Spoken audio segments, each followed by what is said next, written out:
What's up, guys? Somm here, and today I'm very excited because I just bought a new car. Shout out to Mike Smith from Imlay City Ford. If you guys need a new car, he'll definitely hook you up. He's a good buddy of mine, and he got me a super sick car, 2016 Ford Focus hatchback for an awesome deal. So, to celebrate, I picked up a bottle of Paul Roger Brut Reserve. Now, Paul Roger, fun fact, is actually the official champagne of the royal family of England, and their Brut Reserve was actually served to the guests at the most recent royal wedding. So, to treat myself, I decided to drink what the royal people are drinking. So I'm going to do a little taste test of this for you guys today. I've never tried this, and you guys know how much I love champagne, so I know I'm really going out of my way to, help you guys here by trying this. The color is actually very light. It's not quite as light as, not quite as dark as like a Veuve Clicquot or, something like a Krug.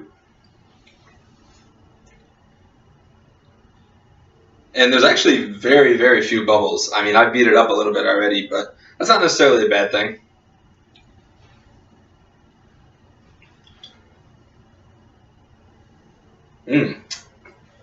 Very interesting on the nose. It's not too biscuity.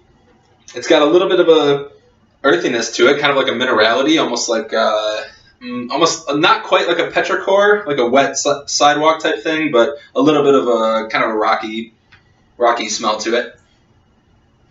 It's a little toasty, but not too bad.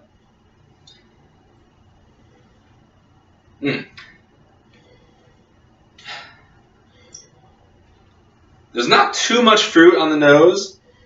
If anything, there's maybe a little bit of like jam, like an apricot jam.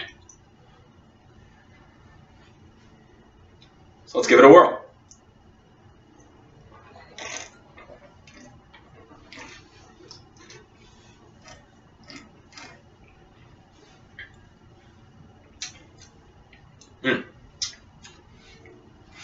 That's very interesting.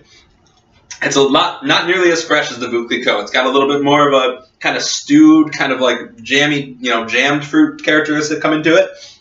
It's not overly toasty at all. It's very intriguing.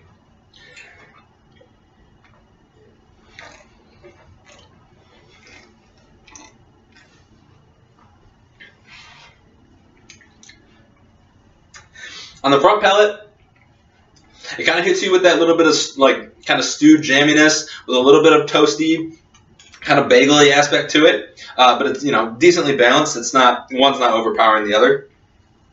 On the mid palate, I get hit with some very nice acidity. It's got a very nice freshness to this.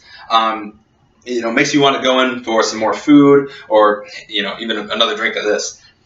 It's very, very, very bright in the mid palate.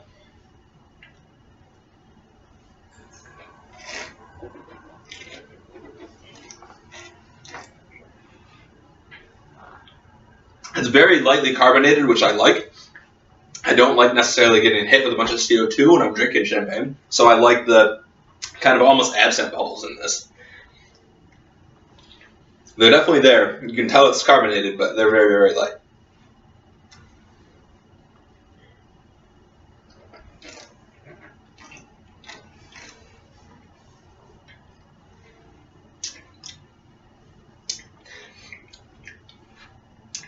The finish is a little bit more toasty. You kind of get that kind of biscotti, kind of yeasty characteristic to it. Like I said, it's not overpowering at all. It's not nearly as bready as a lot of like the Krugs or maybe even like a Dom Perignon. But this is a very solid wine. The acidity is refreshing. It's got a decent fruit, although it's kind of a nice, interesting fruitiness to it. It's not like ripe fruit. It's kind of a more like jammy fruit to it. It also has a very good minerality. It's kind of like got a like salty kind of briny thing going on to it, which I really like.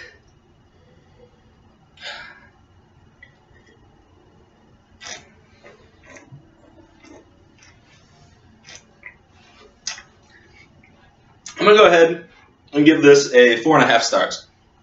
It's very solid. The appearance was a little off-putting with how light it is. But other than that, I can't really think of anything to complain about. It's a very solid champagne. Compared to Veuve Clicquot, although Veuve Clicquot, I believe I gave that 5 stars, I actually think I prefer this a little bit more. I think it's got a little bit more going on to it. I think it's a little bit more, it's got a little bit more depth, a little bit more like minerality to it. Not to say that Veuve Clicquot isn't good. Obviously, I love Veuve Clicquot. But this is a very, very solid champagne. It is, I think, $50 on wine.com. So for champagne, not too bad. It's definitely not 75 like some of the, maybe like Drapier or something like that. But, it's a very good champagne. For $50, not a bad price. 4.5 stars, go out and buy it. And if you just bought a new car, I'm going to say this is going to be a great pairing to go with your new car. And Somm. Cheers.